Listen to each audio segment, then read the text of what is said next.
एक उपाधि से छोड़ के दूसरी उपाधि में चला जाएगा।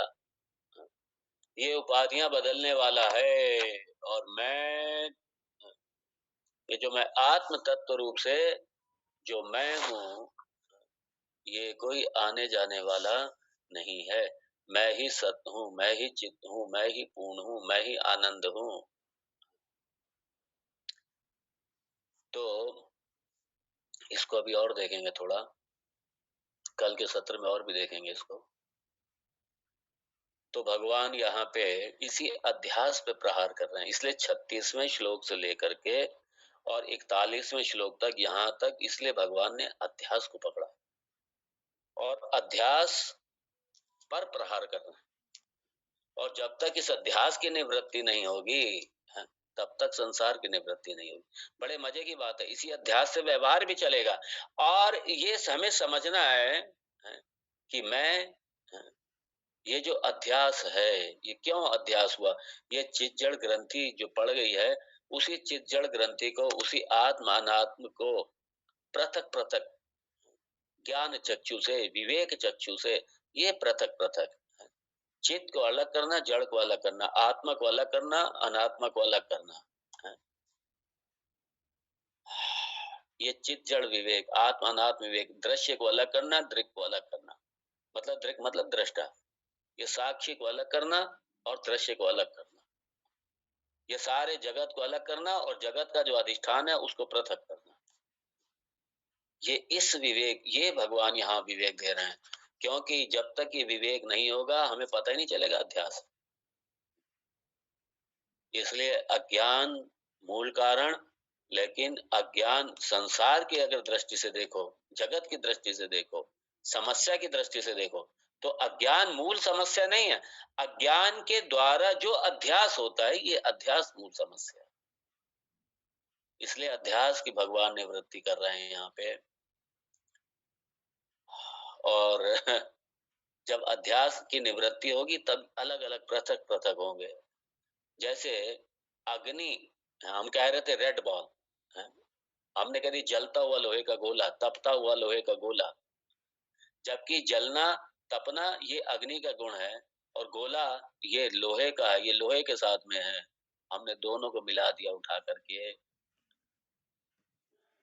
और अग्नि, दोनों को हमने जैसे मिला दी। भगवान ने यही उदाहरण दिया है, हम लोग देखेंगे अब इसको थोड़ा कल और अच्छे से समझेंगे उदाहरण के द्वारा।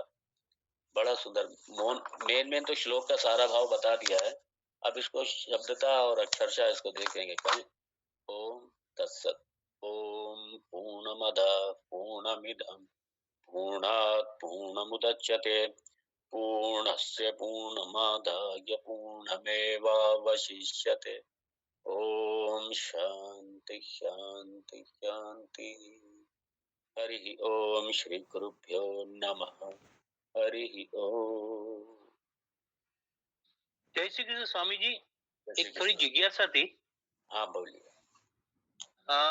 निंद्रा में अज्ञान रहता है, फिर भी हमें सुख मिलता है, तो वो जो सुख मिलता है वो बिंब से मिलता है। सुन लीजिए, पहले सुन लीजिए। जैसे आपने कहा निद्रा में हमें सुख मिलता है, ये निद्रा में इसका भान नहीं होता। निद्रा में इसका भान नहीं होता। क्यों नहीं भान नहीं हो? इसलिए भान नहीं होता क्योंकि वहां पे ये अहंकार नहीं रहता, वहां पे अहंकार नहीं रहता, वहां पे शुद्ध चेतन तत्व रहता है।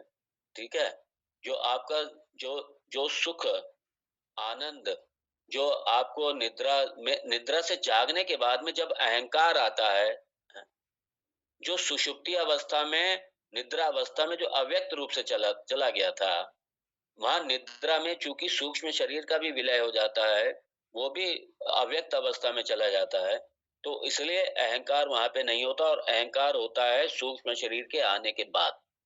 समझ लीजिए जी, मतलब वो अपना शुद्ध आत्मा से ही हमको आनंद मिलता है, अहंकार नहीं, अज्ञान है। आनंद मिलता ही नहीं, ये भी आपका गलत एक्सप्रेशन है। हमें आनंद मिलता नहीं है।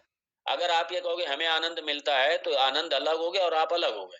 आनंद आपका स्वरूप ही है। समझ में आ रहा है? नहीं, आनंद आपका स्वरूप है। जैसे जो जो जो अग्नि है, हैं? अग्नि स्वरूपता क्या है? अग्नि स्वरूपता गर्म है, तो जैसे गर्मी, जैसे हीट, हीट जैसे अग्नि का स्वरूप है, ऐसे ही आनंद आपका स्वरूप है। आनंद और आप कोई अलग-अलग नहीं हैं। जी, हम समझ गए? हमारा स्वरूप में रहते हैं। हाँ, अपने जी, जी। स्वरूप में रहते हैं। ठीक है। क्योंकि अहंकार उस समय नहीं होता है। निद्रा में अहंकार इसलिए नहीं होता क्योंकि सूक्ष्म शरीर का ही लय हो जाता है। इसलिए ना आपको मन का बोध होता है, ना बुद्धि का बोध होता है, ना आपको अपनी इंद्रियों का बोध होता है, ना स्थूल शरीर का बोध होता है, ना आपको अपने प्राणों का बोध होता है, कुछ नहीं होता उस समय आपको बोध। जी, जी, बिल्कुल, बिल्कुल। लेकिन आप होते हैं वहाँ पे। हाँ, मैं हूँ। हाँ, नहीं आप मैं हूँ ये बोध नहीं होता। मैं हूँ, ये आपको निद्रा में बोध नहीं होगा। नहीं, मैं निद्रा हूँ में नहीं मतलब होता है, मैं अहंकार। ऐसा ही बोला, हाँ। निद्रा हाँ, में नहीं, हाँ, निद्रा में तो कुछ पता ही नहीं चलता है, कहाँ है, हाँ, क्या है। लेकिन आप होते हैं वहाँ पे। जो अभी आप कह रहे थे स्वामी जी कि सूक्ष्म शरीर वो सॉरी मृत्यु के बाद भी अज्ञान साथ रहता है, महाप्रलय में भी साथ रहता है, तो उसके लिए इसलिए कह रहे थे कि सूक्ष्म शरीर के साथ तादात्म्य रहता है, मतलब इसलिए व्यक्ति सूक्ष्म शरीर के साथ गया हुआ है। नहीं, ऐसा होता है क्योंकि जो चिदाभास है ना, हाँ, जो चिदाभास है, वो सूक्ष्म शरीर के साथ लगा रहता है। वो तो उसके साथ लगा रहता है, बिल्कुल ठीक। हाँ, वो लगा रहता है। वो ठीक है? जीव जीव जीव भाव बना हुआ है उसका। वही वही जीव, हाँ, वही जीव जीव, जो चिदाभास लगा हुआ है, चिदाभास है उसका वही जीव जीव। जीव बना हुआ है, हाँ, जीव इसलिए जो है अज्ञान वो, साथ। हाँ, रहता है वो। जीव बना हुआ तो अज्ञान। सही बात। हाँ, ठीक है? चलिए, और कुछ? बिल्कुल ठीक है स्वामी जी। हरिओम। ये हाँ, जो बोलिए। हम लोग सुसुप्ति के समय में भी अव्यक्त शब्द प्रयोग करते हैं और प्रलय के समय में भी, तो थोड़ा सा बताइए ना। अरे जैसे ये आपकी ये एक तरीके से ये व्यष्टि अव्यक्त हो गया। व्यष्टि अव्यक्त, आपका व्यक्तिगत व्यष्टि अव्यक्त हो गया, और जो सृष्टि का जो प्रलय है वो समष्टि अव्यक्त हो गया। तो व्यष्टि अव्यक्त और समष्टि अव्यक्त, समझ में आया नहीं? जैसे व्यक्तिशः, जैसे आप है, निद्रा आई तो आपको व्यष्टि व्यष्टि रूप से आपको अव्यक्त में चला गया। लेकिन जो प्रलय है वो सारे जगत का चूंकि प्रलय होगा तो वो समष्टि अव्यक्त हो गया वो। तो समझ। एक व्यष्टि अव्यक्त हो गया, एक समष्टि अव्यक्त हो गया। बिल्कुल ठीक। क्योंकि अव्यक्त देखिए, जो समष्टि अव्यक्त होता है ना, वहाँ पे व्यष्टि, वहाँ पे व्यक्तिशः सबकी अलग अलग वो अव्यक्त अवस्था में नहीं आती।